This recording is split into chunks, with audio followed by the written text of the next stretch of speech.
اور یہاں پہ ہمارے ایک مولانا صاحب کہتے ہیں کہ جی اس طرح کے واعظین جو ہیں وہ انہوں نے لوگوں سے ان کا رب چھین لیا.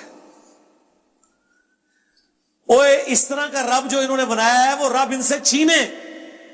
انہیں اس رب کا تعارف کروائیں کہ جس رب کا تعارف اس شخصیت نے کروایا جس کی قبر مدینے میں ہے صلی اللہ علیہ وآلہ وسلم.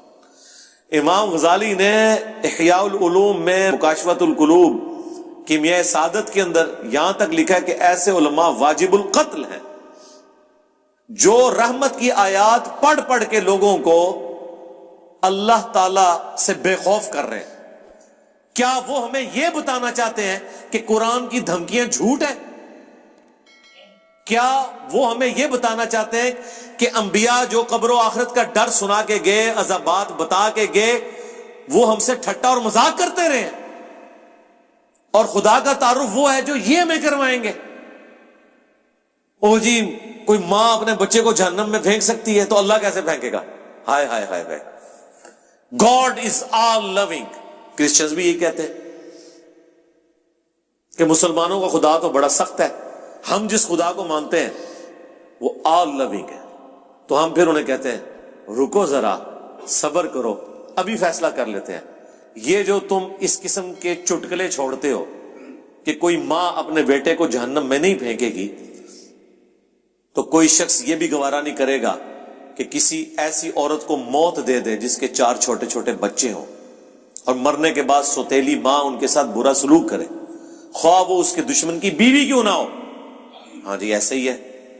تو پھر اللہ تعالی روزانہ ایسی ہزاروں ماؤں کو موت کیوں دے دیتا ہے جن کے چھوٹے چھوٹے بچے ہوتے ہیں؟ تم تو کہہ رہے تھے خدا آل لونگ ہے، تو پریکٹیکلی تو ہم دیکھ رہے ہیں کہ کیا مائیں شیرخوار بچوں کو چھوڑ کے مر نہیں جاتی؟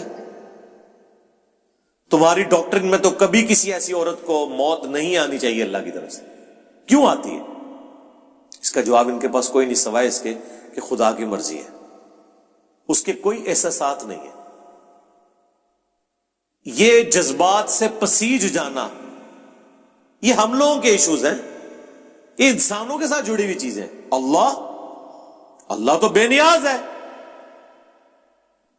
سعد ابن ابی وقاص جب پرشین امپائر سے فائنل جنگ کے لیے جا رہے تھے قادسیہ کے لیے، تو حضرت عمر نے پیچھے سے ایک خط روانہ کیا تھا. اس میں لکھا تھا سعد تم اللہ کے نبی کے ماموں ہو، لیکن یاد رکھنا اللہ کا کوئی رشتہ دار نہیں ہے. ذرا سی ہینکی پھینکی کی نا تو اللہ نے معاف نہیں کرنا. نبی کے ساتھ تم ماموں کا رشتہ رکھ سکتے ہو، سگے ماموں نہیں تھے، وہ ننیال خاندان سے تھے. اللہ کا کوئی رشتہ دار نہیں. اللہ کا تو رشتہ دار پیغمبر بھی نہیں ہے. وہ تو اپنے پیغمبر کی زبان سے کہلوا رہا ہے ہمیں سمجھانے کے لیے 3 دفعہ. اللہ اکبر. سورۃ الانعام، سورہ یونس، سورہ الزمر. قل انی اخاف ان عصیت ربی عذاب یوم عظیم. اے نبی تم فرما دو کہ بالفرض اگر میں بھی اپنے رب کی نافرمانی کروں تو میں خود اس بات سے ڈرتا ہوں کہ بڑے دن کا عذاب مجھے بھی آ پکڑے گا. میرے بھائی یہ کون بات کر رہا ہے؟ اللہ کے نبی. اور کون کہلوا رہا ہے؟ اللہ. تو جب نبی کے جیسا ہے ہی کوئی نہیں تو تہاڈے بابے تے شاہ ہی کوئی نہیں جن کے اوپر تم نے اتنا تکیہ کیا ہوا ہے. کیا کبھی آپ نے حضرت ابو بکر، عمر، عثمان و علی سے سنا کہ جو ہمارا مرید ہو جائے ہم اس وقت تک جنت میں نہیں جائیں گے جب تک کہ اسے جنت میں لے نہ جائیں؟ نہیں. حالانکہ وہ خود کنفرم جنتی تھے، آخری وقت تک ڈرتے رہے. جامعہ ترمذی میں حدیث ہے حضرت عثمان غنی جب بھی قبرستان جاتے تو بہت روتے تھے. لوگوں نے پوچھا کیوں؟ فرمایا اس لیے کہ خود میں اللہ کے نبی سے سن چکا ہوں کہ آخرت کی منزلوں میں سے پہلی منزل قبر ہے. جس کی یہ منزل صحیح نکلی اس کی اگلی آسان ہو جائیں گی، اور جو ادھر پھنس گیا اس کی اگلی منازل مشکل در مشکل در مشکل ہو جائے گی. اسی کو پنجابی میں ہم کہتے ہیں نا کہ عقل نہ ہوئے تے موجیں ہی موجاں، عقل ہوئے تے سوچیں ہی سوچاں. یعنی جو عقل نہ رکھے، سوچے نہ، اپنے دماغ کو استعمال نہ کرے تو موج مارے. اسے کیا پتا اس کے ساتھ کیا ہونے والا ہے. لیکن جسے عقل ہوگی وہ ہر وقت سوچے گا کہ یار میرے ساتھ بننا کیا ہے. یہ وہ چیز تھی جو صحابہ کو، اہل بیت کو، صحیح العقیدہ، تابعین تبع تابعین کو ہمیشہ گاڈ اورینٹڈ رکھتی تھی. وہ کبھی بھی آخرت کے عذاب سے بے فکر نہیں ہوتے تھے. آپ قرآن دیکھ لیں. اچھا عام بندے سے پوچھیں نا قرآن وہ جی قرآن تے رحمت ہی رحمت ہے جی اللہ دی. پڑھا ہے ہی کدے کوئی پتہ نہیں. پڑھا ہوتا تو تجھے پتا ہوتا کہ رحمت کس کے لیے. اللہ تعالیٰ نے کبھی بھی توبہ اور رحمت کا ایبسولوٹ وعدہ کسی کے ساتھ نہیں کیا سوائے اس کے کہ جو اپنی اصلاح کر کے درست روش اختیار کر لے. دیکھیں نا سورہ النحل کے اینڈ پہ جا کے کتنی سخت آیات ہیں. اس کے بعد بھی اگر کسی کو نہیں سمجھ آتی تو ٹھیک ہے, اس کی بدقسمتی ہے. ہم تو قرآن سے احادیث سے حوالے دے کے سمجھا ہی سکتے ہیں نا جی, زبردستی تو نہیں کر سکتے. اللہ تعالیٰ فرماتا ہے ثم ان ربک للذین عملوا السوء بجہالہ, سورہ النحل آیت نمبر 119. اس کے بعد تیرا رب ایسے لوگوں کے حق میں جو برے اعمال کر لیں جہالت کی بنا پر, ثم تابوا, پھر توبہ کر لیں یعنی اللہ کی طرف پلٹ آئیں, من بعد ذالک, اس گناہ کے کرنے کے بعد, وَأَصْلَحُوا, اور اپنی اصلاح بھی کر لیں. إِنَّ رَبَّكَ مِن بَعْدِهَا, تو بے شک تیرا رب یہ کچھ کرنے کے بعد لغفور رحیم, ضرور بخشنے والا مہربان ہے. یعنی بخشنے والا مہربان کس صورت میں ہے؟ جب کوئی شخص توبہ کرے, توبہ کرنے کے بعد اپنی اصلاح کر لے تو اللہ تعالیٰ معاف کرے گا. لیکن آپ کو ہمیشہ آدھی پکچر بتائی جاتی ہے. اسی طریقے سے سورۃ الحجر میں ایک بڑی ڈسائسو آیت ہے. دیکھیں جی قرآن, پھر ہم اسی لیے تو کہتے ہیں نا کہ پھر قرآن کا خدا جو ہے پھر کوئی اور ہے, نعوذ باللہ من ذالک. یعنی ان لوگوں نے جو اللہ تعالیٰ کا ایک تعارف کروایا نا ایک بوڑھی نانی اماں کا, اور جی 70 ماؤں سے زیادہ, ہاں جی ابو جہل نال بھی, ہاں جس نے سیدنا یاسر اور سمیہ کو ظالمانہ طور پہ قتل کر دیا, اس سے بھی 70 ماؤں سے زیادہ. کن کہانیوں میں پھر رہے ہیں؟ اللہ تعالیٰ اپنے جذبات سے نہیں پسیجتا, نہ اس کے ہمارے طرح کے جذبات یا احساسات ہیں. اللہ تعالیٰ اپنے نیک بندوں کے حق میں محبت فرمانے والا ہے. باغیوں کے لیے صرف اس کی رحمت اتنی ہے کہ وہ ڈھیل دے دیتا ہے کہ میری طرف پلٹ آؤ, لیکن جب وہ پکڑ لے گا نا پھر زمین و آسمان کی ساری مخلوقات مل کے چھڑا نہیں سکتی کسی کو. یہ بالکل بات واضح ہے. تو یہ سورۃ الحجر کی آیت نمبر ہے 50. نبئ عبادی انی انا الغفور الرحیم, اے میرے نبی خبر دے دو میرے بندوں کو کہ بے شک میں ضرور بخشنے والا مہربان ہوں. وَأَنَّ عَذَابِي, اور یہ بھی خبر ساتھ سنا دو کہ میرا جو عذاب ہے هُوَ الْعَذَابُ الْعَلِيمُ, وہ بہت ہی دردناک عذاب ہے. آدھی پکچر نہیں پیش کرنی, پوری. اور وہ جو پوری پکچر ہے نا وہ بھی بیلنس نہیں اسے کر رہی, وہ اس کے حق میں ہے جو اللہ کی طرف رجوع لاتا ہے. باغیوں کے لیے کچھ نہیں ہے میرے بھائی. اور جی بخاری مسلم میں حدیث ہے, اللہ تعالیٰ نے مخلوقات کی پیدائش سے پہلے عرش پہ اپنے پاس ایک عبارت لکھ لی تھی کہ میری رحمت میرے غضب پر بھاری ہوگی. جی بالکل لکھی ہوئی ہے. اس کا یہ مطلب ہے کہ کام چوک کے رکھو تو رحمت اپنا کام کر لے گی؟ نہیں. اس کا مطلب یہ ہے کہ انسان اپنی کمزوریوں کی وجہ سے کسی خاص حد تک کی معاملات کو سدھار سکتا ہے, باقی چیزوں کی کمپنسیشن رحمت سے ہوگی.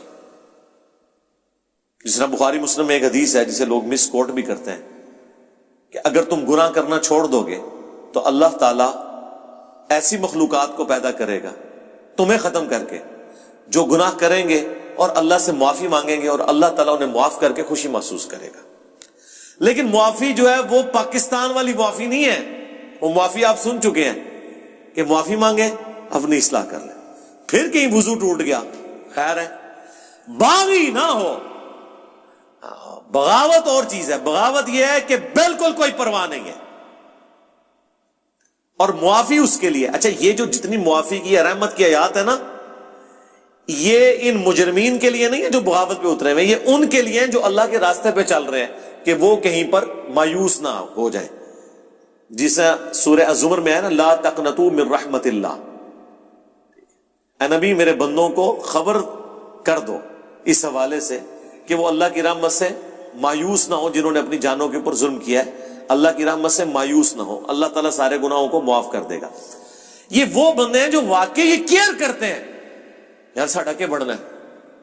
ان کے لیے ساری تسلی ہے, باغیوں کے لیے کچھ بھی نہیں ہے. جس کو کبھی اللہ کا خیال ہی نہیں آیا, جس نے اللہ کو سیریس نہیں لیا, اس کے لیے کوئی رحمت کی آیات نہیں ہے. وہ آیت یہ ہے پھر اس کے لیے وَلَقَدْ ذَرَأْنَا لِجَهَنَّمَ كَثِيرًا مِّنَ الْجِنِّ وَالْإِنسِ, وہ جہنم کے لیے پیدا ہوئے اکثریت. اچھا میرے بھائی, جب اکثریت جہنم کے لیے پیدا ہوئی ہے تو پھر جنت میں جانے کا سرٹیفکیٹ دنیا کی سب سے مشکل ترین ڈگری ہونی چاہیے, یہ ہے کہ نہیں؟ جب اکثریت جہنم میں جا رہی ہے, ہر 1000 میں سے 999 جہنم میں جا رہے ہیں, لیکن کیس ہمیں الٹ نظر آ رہا ہے. لوگ تو یہ سمجھ رہے ہیں جنت میں جانا تو جو کچھ بھی ہے تیرے محبوب کی امت سے. تو اس کا ٹیسٹ پاس کرنا بھی اتنا مشکل ہے, کیونکہ انعام اتنا بڑا ملنے والا ہے, ہمیشہ کی جنت, کبھی موت نہیں. اور سب سے ادنا جو جنتی ہے نا, جو سب سے آخر میں جنت میں جائے گا جہنم سے نکال کے, یعنی جو اپنے گناہوں کا عذاب لاکھوں سال بھگت کے صفائی کروانے کے بعد, اپنی سارے گناہ معاف کروانے کے بعد آخری بندہ جہنم سے نکالا جائے گا, اسے بھی اس پلانٹ ارتھ سے 10 گنا بڑی جنت ملے گی. 10 زمینیں 40,000 کلومیٹر کے سرکمفرنس کی. آپ پوچھ رہے ہوتے ہیں اتنے سیارے کیوں نے, 10.5 ہیں انشاءاللہ. ٹھیک ہے جی. جو آخر میں جائے گا اس کا یہ حال ہے, اور جو بغیر حساب و کتاب کے جائے گا, یا جو نیکیاں بھاری ہونے کی وجہ سے حساب و کتاب سرسری حساب کے بعد چلا جائے گا, اس کے جنت کا کوئی امیجن کر سکتا ہے کس بڑے لیول کی؟ پھر اس سے بڑی بات یہ ہے کہ موت نہیں آنی, بڑھاپا نہیں آنا, پریشانی نہیں آنی, اور جو چاہیں گے وہ ملے گا. تو مجھے بتائیں, جب یہ تو آپ سمجھ لیں آلموسٹ اللہ تعالیٰ نے خالق اور مخلوق کا ہی فرق رکھا ہوا ہے, ذاتی عطائی کا فرق رکھا ہوا ہے, باقی اللہ تعالیٰ نے آپ کو شیئر کر دی ہے وہ چیز جو آپ کے اندر چھپی ہوئی خواہش ہے, جس کی وجہ سے انسان دعوی خدائی کرتا ہے. ہر بندے کے اندر ایک خدا ہے چھپا ہوا, تبھی تو فرعون نے خدائی کا دعویٰ کیا. حکمران اپنے آپ کو خدا کہتے نہیں, لیکن وہ اپنے آپ کو الٹیمیٹ سمجھتے ہیں دنیا میں.